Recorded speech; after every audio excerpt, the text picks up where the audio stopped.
I'm going to call my friends and we're going to share our most controversial opinions with each other, and then we're going to decide if we still want to be friends or not, I guess. What the fuck is wrong with you? Wait, is this the actual topic we're about to go off on? Are you fucking joking? Is this serious? Okay, Tori, so like, you know how I'm always right and you agree with everything that I say all the time?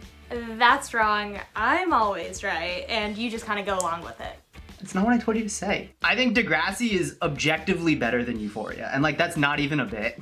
I feel like Euphoria is far better just because of how much prettier it looks, and it's not Canadian. Consider that. All right, first of all, that's nationalist. Second of all, Euphoria is beautiful. Cinematography, way better. But the plot is stupid because they're too pretty and too popular. And that's not realistic. They're supposed to be 15 and they should be like vaping in the bathroom and then talk about how cool it is to be vaping in the bathroom. Not like having sex at nightclubs. They vape in Euphoria. They if anything, they vape more in Euphoria than they do in Degrassi, which is way more realer to high school nowadays than Degrassi ever was. But it's like a red carpet kind of vape. I think Degrassi had like way crazier storylines than Euphoria, but they did it better because they were doing the stupid stuff that 14-year-olds do, and you're looking at it like, yeah, that's a 14-year-old. You're not looking at it like, oh, that's Zendaya. I just think maybe we had two different high school experiences. I think you went to a very wholesome high school, which is super cool for you. But like, compared to other high schools that maybe had a lot of Adderall rampant, Euphoria is a bit closer.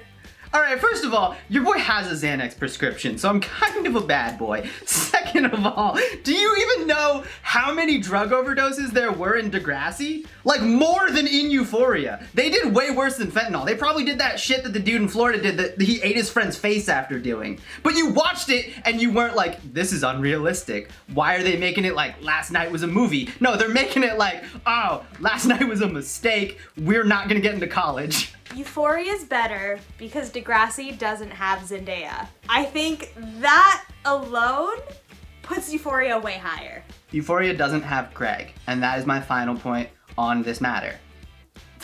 Craig was a little too unhinged for a high schooler. I feel like you don't develop that sort of personality until you're like 25. Okay, well maybe when you were in high school, everybody was sane and not mentally ill, but that's okay for you. That's your privilege. Bipolar cokehead. Oh, did you not know the kid that drove a hearse because he accidentally murdered his girlfriend one night? Wow, that's Euphoria privilege, Tori. I also just watched Euphoria, which like super wholesome. They went bowling. That's something that high schoolers definitely do. Never seen a high schooler drive a hearse to school. Never, ever have seen that. I don't think anyone at their high school has ever seen that. It's a Canadian thing. So you know how you're such a Taurus? Such a Taurus. So you know how you're such a Taurus with a Libra moon? I just feel like it stands to say that astrology is one of the realest sort of baselines for our personalities out there. I think that it's definitely fun when I'm on Twitter and someone's like, this character from Wedding Crashers, if you're a Taurus, you're this character. I'm like, I am that character. But anytime I meet a person and they're like, wow, you're a Libra, Moon, Rising, Sun, Virgo, and Asher, I'm like, I don't know what that means. You haven't given it enough of a chance, just because the more that I've looked into astrology, the more that I've realized that it outlines every single aspect of how you are as a person. I just think it's interesting, the more I've looked into dating other people, the less I've been interested in talking to you. We broke up during a Venus retrograde. I feel like that was sort of the universe doing that. You know, I don't know what that means. Well, okay, here's my question. Why are there three things? Like, I always used to be like, all right, I'm a Taurus. It's a bull, you're the ox, we're stubborn, I get it. Now there's like moons and suns and rising and falling, and why is it so complicated now?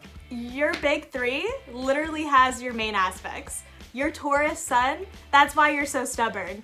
Your Libra moon, that's why you're a little bit of a slut. And your Leo rising, that's why you have such big hair most of the time. Hold on, you think that my three defining characteristics are stubborn, slutty, tall hair? Am I wrong? You're gonna sit there and tell me that I'm wrong? I came down down in a bubble, dog. That's why it is the baseline of your personality, and we should trust the universe with everything. All right, what does your astrology say about you? You're also a Taurus. I'm a Taurus, that's why I'm always right. I'm an Aries moon, that's why I'm emotional. And I'm a Sagittarius rising, which means I'm super fun, which I am. I feel like you can just use any adjective for anything, and it makes sense. I could be like, oh, you're a Capricorn? That means you get hungry sometimes. It's like, yeah, it's just assigning values to anybody that relates to everything, because I also sleep sometimes. You're right, I get tired. That's such a Libra. So you don't like astrology, but you're down with Bitcoin and imaginary money. I'm not down with Bitcoin. I think that the entire idea of cryptocurrency is destroying not only our universe, but our society. But I want to make money. Astrology is more real than crypto. I think we can leave it there. I feel like astrology girls and crypto boys are the exact same energy. They're both Venus risings. And they both like Dogecoin. Venus rising doesn't make sense. You need to... Why not? Tom, you know how there are like things that I could say to just like end a friendship? Yeah. I think Pokemon cards are dumb. Wait, is this the actual topic we're about to go off on? Yeah. Are you fucking joking? Is this serious? Yeah, You actually think 100% Pokemon- serious. You have a Scott Pilgrim poster in the background. You're about to argue about Pokemon cards being dumb. I love Scott Pilgrim, by the way. But, like, you're supposed to be a nerd? And you're coming at, like, my heart? Hold on. Say it again. Say it again to my son's face. No, hold on. I have two questions for you before I elaborate. First of all, Tom, how much money have you spent on Pokemon cards? I plead the fifth. All right, second question. Tom, do you know how to play the card game? I've played it once. But who cares? Who cares if it brings me joy and it's a collectible? Why does that matter? Why is that a big deal? Why is this such a no-no? Dude, okay, you buy Pokemon cards just to put them in like a sheet and then put that sheet in your drawer. If you're playing the game, I get it. But if you're just collecting pictures, it's not even a poster. You're not even hanging it up. Okay, so what? Yeah, okay. Like, what about people that collect stamps? You gonna say that's dumb? Yes. That's dumb. That's dumb. Stamps are dumb. Stamps are dumb. Okay. Coins are dumb. Baseball cards, dumb. What do you collect, Eric, huh? I collect memories and friends. Bullshit on both of those. No, just kidding. What you gotta collect something. Do you collect comic books? Yeah, but I read those. Oh! It's a utility. I'm not putting it in plastic like it's- someday this will be worth 15 bucks. You're saying that comic books have utility? Is that the word that I just heard you use to describe comic books? Utility? It's a story. It's an art form. It's a medium. It's a story. It's a story. I'm sure. And I used to flip Pokemon cards too. I used to sell Pokemon cards. So not only have I spent, I will say, thousands of dollars on Pokemon cards, I've also made thousands of dollars in Pokemon cards as well. That's worse, because it's supposed to be a children's game, and it's fine to like a children's game, but it's fucked up to ruin a children's game for a child by taking a card out of the game and being like, I'm gonna hold on to this and make $1 million. Let the kids play, Tom. Let the kids play. It's not like I'm taking food out of children's mouths, okay? It's a fucking game. It's called Pocket Monsters, all right? It's a little kid's game, and so what if I take a really expensive card out of it? It's not like I'm taking it out of a children's hand. I pulled it myself. I'm not going and stealing from kids, like stealing candy from babies. I don't think any cards should be expensive. Imagine you have like just a deck of cards, but you can't use the Queen of Hearts because some guy was like, this might be worth $10,000. How am I supposed to play Rummy? I think NFTs are completely legit. Dude, come on. I'm so about NFTs. Okay. So 1000% for NFTs. Do you think that NFTs are legit, or do you think that you personally can make money off of NFTs? Because those are two different things. Both. Both? I think one, if you get into NFTs right now, I think you can make a lot of money. Two, I think NFTs are the future. Of what? Dumbasses? Yeah. One, I think it's the future of gaming, because I can't tell you how much money did you spend on Fortnite? 0. Oh, okay. Yeah, yeah, you don't play video games. This isn't a fair conversation. This is never mind. But It was a free game.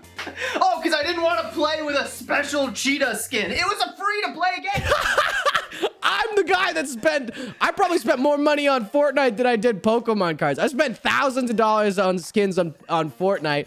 And guess what? I don't own any of those skins. If I wanted to sell my account, like you can't do that. Like I have to give my account to someone. Where NFTs, you could buy a skin in a game, you own it personally, and I could go and sell that skin, keep my account. Doesn't every single person in the gaming community hate NFTs? Isn't that like a major controversy right now? That every gaming influencer? I don't know. I don't think everyone. And I think this happens a lot, I think, with like new tech. And you could probably even attest to this with like social media. How much did you like Musical.ly? Not a lot. You were FB's head of Musical.ly, and you fucking hated it. Hated it with a fucking passion. And I hated it too. I was also the head of Musical.ly for a little bit, and you took that hat off of me, so I really appreciate that. Thank you. Anytime. And now you are Mr. TikTok. You are Mr. TikTok. All right, back to your Fortnite thing. You want to own a Fortnite skin. Isn't that just privatizing microtransactions? Yeah, well, it's basically like right now, instead of like giving all of your money to like a sole corporation like Epic Games, because in Epic Games contract, any skin that you buy, you don't own. But you could in the future. So like a big thing that happened with CSGO, you might not know it, is like they released skins for a limited time, and those skins people would buy for like tens of thousands of dollars. They would buy someone's whole account. It's gonna happen in like Minecraft or like GTA. You're gonna get like a cool car skin or a cool car or a sweet gun, or you're gonna get like a cool pet. Like imagine playing Webkins. It's kind of like Webkins. Like, yeah, like NFTs are the Webkins of today. The Webkins of the internet. How could you hate that? So what you're saying is you heard all of my complaints about Pokemon cards and said, what if they also were responsible for burning down the rainforest? That's your argument. Basically. No, you were saying with Pokemon cards, you were like, I just don't get you, like, blah, blah, blah. You're taking this card out of the deck, so I can't play with it anymore. Well, it's like, well, actually, like, I could own a card now. Like, I could own a picture, and then I'll sell you that picture if you want it back. I'll sell it back to you. So you describing that process to me that you just said, you didn't think that sounded stupid as it came out of your mouth? No, not at all. The thing that really gets me going about NFTs is the smart contract behind them. Like, I think it could be applied to like so many different things. So like one thing that I was reading about is like I don't want to make you're gonna cut all this out. This is not really usable footage. Never mind. I'm just gonna stop. But what you could do is basically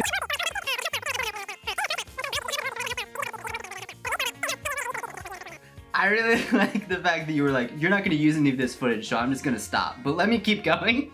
Yeah, well, I wanted to get like it in just in case you were interested, but I know you're not. I was like, none of this is usable. You're just going to cut it, and it's going to be like 2.5 seconds of me being like, NFTs are cool. I like having a picture, and you buy the picture, and I can sell you that picture back. You heard it here first. Tom likes pictures. I do like pictures. Like, if you make me a picture, I'll buy it off of you. In NFT form, though.